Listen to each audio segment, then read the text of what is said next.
Halo teman-teman semuanya, apa kabar? Selamat datang kembali di channel Study Student bersama saya Sabriansyah. Dan di video kali ini kita akan melanjutkan Java GUI kita, dan yang akan kita coding dan akan kita pelajari adalah JComboBox dan JList. Begitu. Jadi tanpa berlama-lama lagi, kita langsung buka aja dokumentasi dari Java Swing. Java Swing jadi bisa buka browser apapun teman-teman ya. Kemudian search aja Java Swing documentation. Sip, kemudian di sini seperti biasa kita buka di docs.oracle.com API Swing Package Summary. Bisa dibuka aja. Nah, kemudian di sini ada banyak sekali kelas dari package Java.Swing. Kita bisa scroll ke bawah, kita cari JComboBox. JComboBox. Nah, di sini. Jadi secara singkat, ComboBox itu adalah komponen gabungan dari tombol atau editable field atau field yang bisa diedit begitu ya, dan drop down list. Jadi kalau kita tahu drop down list kan kalau misalnya kita klik di situ ada tombolnya ya, gabungan antara tombol dan editable field. Jadi kalau kita klik nanti akan muncul beberapa pilihan yang kita bisa pilih salah satunya. Begitu, gampang aja. Kalau kita mau lihat nanti JComboBox itu seperti apa, kita bisa search aja. Berarti JComboBox Java. Kita bisa ke image. Dan kita bisa klik aja salah satu. Nah, mungkin nanti hasilnya seperti ini. Jadi kalau kita klik, muncul beberapa pilihan. Dan kita bisa pilih salah satu aja. Begitu teman-teman. Oke. Jadi kita bisa ke JComboBox ya. JComboBox. Nah, jadi untuk bisa memakai JComboBox ini kita bisa tarik kelasnya dari package Java.Swing, nama kelasnya JComboBox. Itu aja. Jadi kita langsung aja teman-teman supaya tidak berlama-lama. Kita bisa tarik kelasnya, import Java.Swing JComboBox. Gini ya. Nah, kalau sudah apa lagi? Kalau sudah, kita scroll ke bawah. Di sini teman-teman bisa melihat atau belajar tentang definisinya. Kalau kita scroll lagi, ada ini fieldnya, ada beberapa properti. Kita scroll aja lagi, kita ke constructor summary. Begitu. Jadi kalau kita mau instansiasi objek aja seperti ini, seperti biasa lah ya. Nah, kemudian kalau kita mau membuat JComboBox tapi dengan item, beberapa item atau beberapa pilihan, kita bisa pakai yang ini kalau pilihan kita itu ngambil dari objek ComboBox model, begitu. Atau bahkan kita bisa pakai array. Nah, jadi pilihannya macam-macam. Kita bisa pakai itemnya itu berbentuk array atau vektor, atau bahkan ComboBox model, atau dari ComboBox sebelumnya, atau ComboBox yang sudah dibuat sebelumnya. Atau adalah ComboBox yang sudah dibuat, kemudian kita masukin itemnya atau pilihannya ke dalam ComboBox yang baru. Gitu, itu bisa aja. Begitu. Nah, kita bakal pakai yang simple aja teman-teman, kita bisa pakai yang array. Nah, ini kalau misalnya kita langsung setor argumen array ke constructor, itu bisa aja. Nah, kemudian kalau cara manualnya kita bisa pakai add item ya. Kita bisa pakai add item. Begitu teman-teman. Nah, kita langsung aja. Berarti kita sudah tarik kelasnya. Kemudian kita tambahin. Ini kalau saya running, hasilnya kayak apa ya? Sebentar. Oke, kalau saya running, hasilnya seperti ini. Silahkan ditambahkan label baru di sini agama. Saya mencontohkan untuk ComboBox itu agama. Begitu, karena biasanya seperti itu. Biasanya untuk ComboBox itu digunakan untuk agama atau pilihan agama. Oke, silahkan ditambahkan, atur posisinya, atur fontnya, dan lain sebagainya. Silahkan disesuaikan aja. Sekarang kita ngoding untuk JComboBox-nya. Saya namain objeknya dengan CMB agama misalnya. Sama dengan new JComboBox. Ini. Sebenarnya kita bisa pakai seperti ini. Oke. Jadi ini kita bisa juga seperti ini. Atau bahkan seperti ini aja udah beres. Gini teman-teman. Oke ya. Jadi untuk kita bisa store array atau item atau pilihan ke drop down kita atau J-combo box kita siapin dulu array-nya. Jadi kita bisa gini deh, buat array string. Jadi string misalnya pilihan agama gitu ya. Agama. Ini kita langsung aja assignment. Jadi misalnya ada agama Islam, kemudian Hindu, kemudian Katolik gitu misalnya, kemudian Kristen, dan lain sebagainya. Ini cuma contoh aja ya. Cuman contoh aja. Nah, kita bisa langsung masukin array kita ke sini. Jadi pilihan agama. Itu beres. Atau kita tambahin karena array kita itu tipe datanya string, kita bisa seperti ini. Tambahin string gitu. Di sini juga string. Sama aja. Begitu, ini lebih lengkapnya. Cuman kalau kita mau pakai yang tadi juga nggak masalah. Oke, kita pakai yang ini aja supaya lebih lengkap. Karena di dokumentasinya kita harus seperti ini. Sebentar. Kalau kita scroll ke atas, nah kita harus tambahkan item kita atau elemen kita. Kalaupun array, tipe data array-nya apa. Begitu. Sip ya.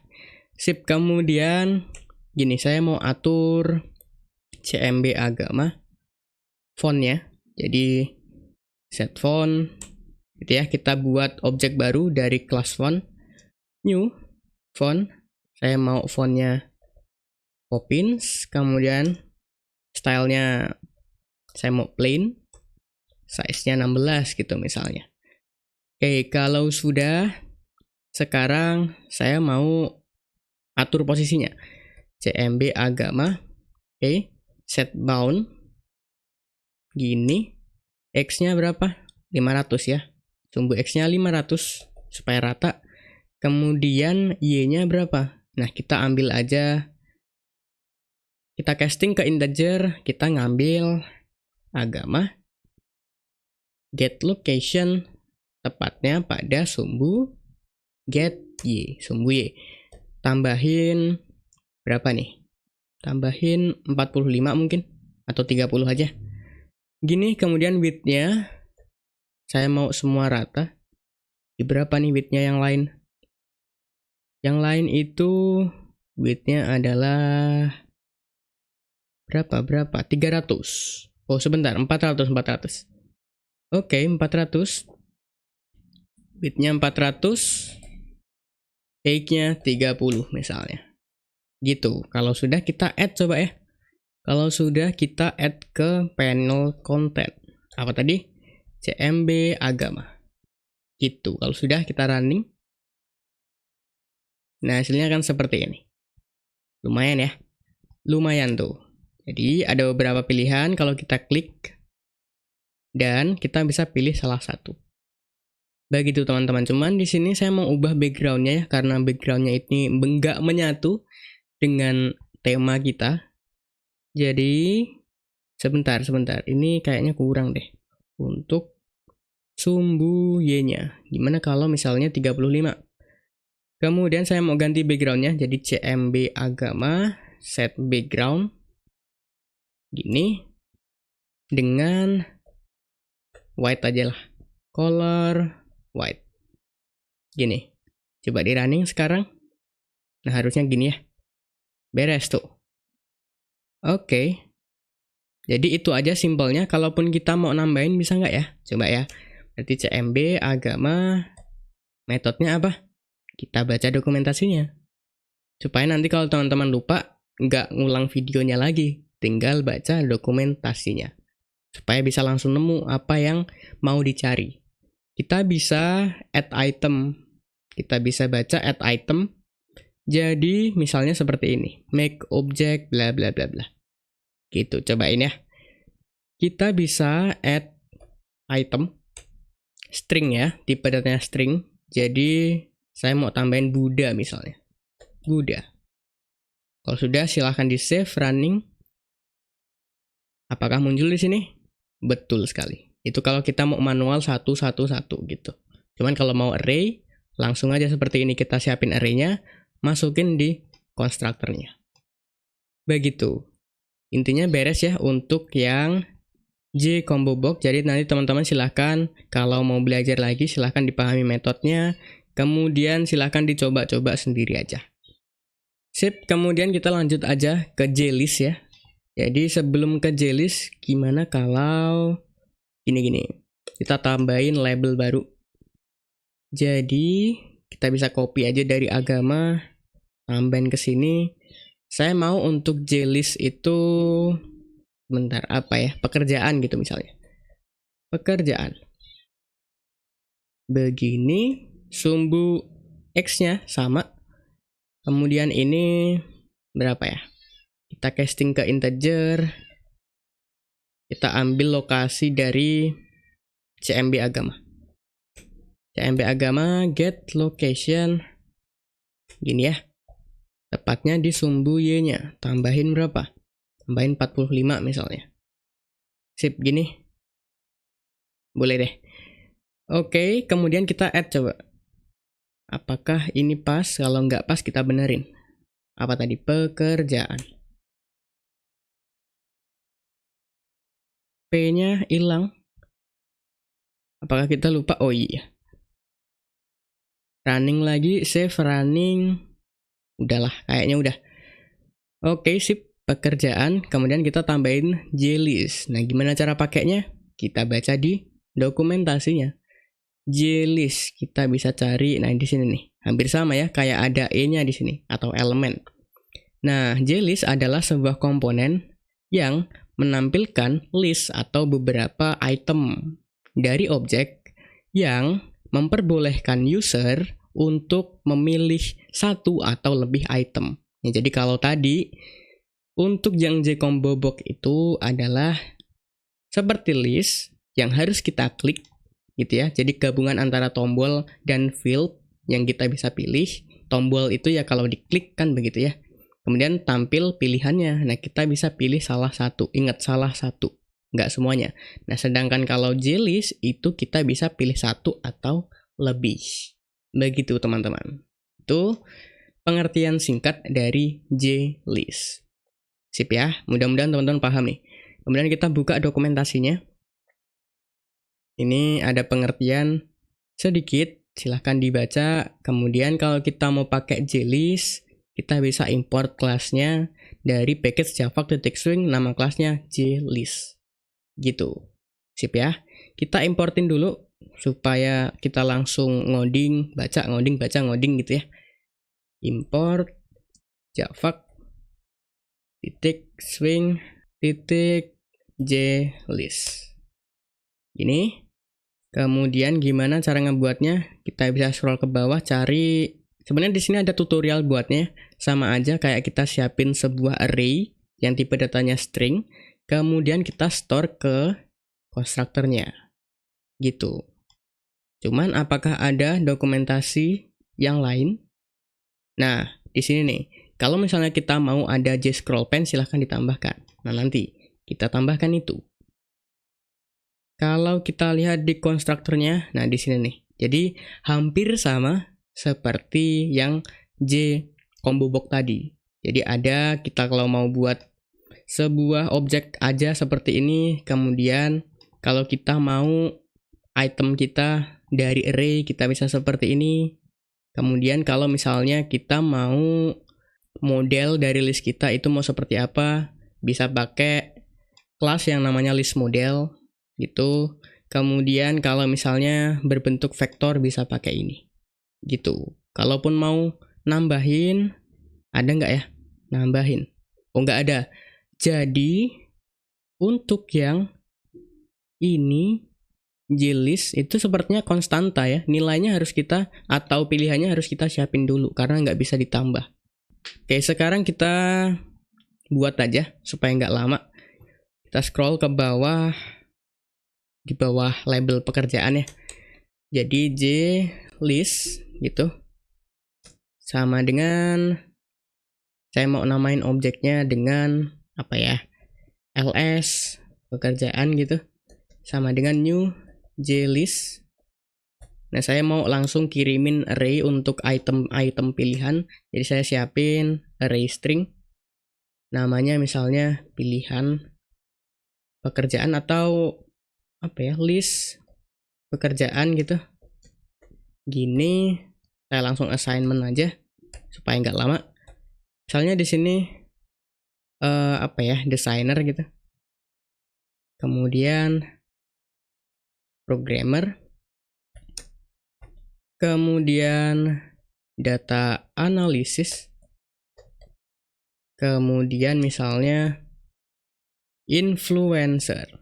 Dan satu lagi, YouTuber misalnya. Gini, ini misalnya aja. Kemudian kita bisa masukin ke constructor. Jadi apa tuh nama array-nya? List pekerjaan. Nah ini bisa nih. Atau bahkan seperti tadi yang di Jcombo box, kita bisa tambahin di sini. Kalau array, tipe data array-nya apa? String. Gini. Supaya lebih lengkap aja. Karena inilah yang diminta sebenarnya. Sip, gini.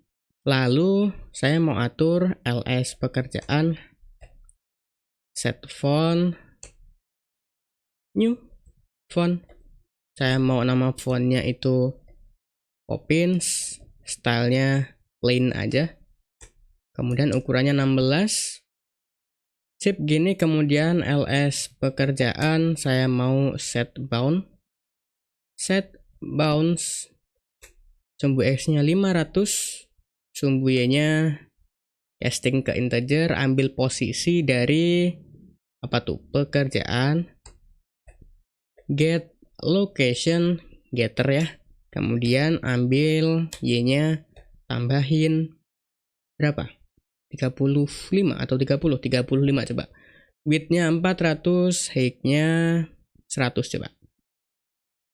Gini, kalau udah, silahkan ditambahkan ke panel konten. Apa tadi? ls pekerjaan. Gitu ya. Kalau sudah, silahkan di running aja. Save running. Nah, hasilnya seperti ini. Tuh. Tapi ini kalau misalnya ini kasusnya kayak text area. Jadi kan defaultnya dia nggak ada garis luarnya gitu. Jadi sama aja tuh kayak si text area. Nah, kalaupun nanti pilihan kita itu lebih, nah dia nggak ada scrollnya. Nah, makanya kita harus update tuh. Atau kita harus simpan ke dalam J-scroll pane. Oke, sekarang kita bisa simpan si list pekerjaan ini ke dalam scroll pane dulu aja. Jadi kita bisa bikin sebuah objek J scroll pane, kita namain dengan scroll ls pekerjaan gitu misalnya. Sama dengan new J scroll pane, kita langsung masukin aja apa item kita. Item kita atau komponen kita list pekerjaan. Sebentar. JList itu ls pekerjaan. Sip, kemudian kita atur set bound-nya. Jadi scroll ls pekerjaan set bounds. Ini x-nya 500, kemudian ini ngambil dari apa tuh? Ambil dari pekerjaan. Pekerjaan get location, kita akan cari tahu lokasinya studi sumbu y. Tambahin 30 gitu. Width-nya 300 atau 400? 400, height-nya 100 misalnya. Sip, gini. Kalau udah, kita coba ganti. Jangan ls pekerjaan ya, tapi scroll ls pekerjaan. Gitu, kalau udah coba di save running. Nah, sekarang jadi seperti ini. Dan tadi dijelaskan bahwa kita bisa milih lebih dari satu pilihan. Gitu ya. Bisa lebih memilih satu atau lebih pilihan. Nah, sebenarnya itu terbukti kalau kita set yang dipilih. Jadi contoh gini deh. Kalau kita lihat di metodenya, itu ada metode yang namanya set selected index. Nah, kalau misalnya di sini set selected index ini, kita bisa select single cell atau satu pilihan aja. Indeks keberapa? Mulai dari 0 ya. Mulai dari 0. Kemudian kalau misalnya kita seleksi lebih dari satu pilihan, kita bisa pakai array. Nah, indeks keberapa aja gitu. Nah, kita bisa buktikan dari situ sebenarnya. Coba ya. Sekarang misalnya ls pekerjaan set selected in the case gitu ya. In the case kita bisa pakai array tipe data integer. Jadi misalnya di sini saya punya integer seleksi, ini cuman misal aja. Ini saya mau yang diseleksi nanti indeks ke 1 dan 2. Nah, kita bisa taruh di sini. Seleksi. Coba ya, kalau kita running. Nah, maka indeks 1 dan 2 itu terseleksi. Nah, itu membuktikan bahwa di list ini kita bisa memilih lebih dari satu pilihan. Nah, tapi kalau kita ngeklik aja, nah itu nggak bisa. Harus kita tambahin yang namanya event listener. Nah, berhubung si list ini nanti sepertinya di studi kasus kita atau di tugas akhir kita nanti yang akan kita bikin, kita nggak bakal pakai list. Jadi kita nggak akan belajar banyak lah tentang list ini. Itu. Intinya kita sudah bisa membuat dan kita bisa membuktikan secara tidak langsung bahwa untuk yang JList itu bisa seleksi atau memilih pilihan lebih dari satu. Udah, itu aja yang penting. Begitu ya teman-teman ya.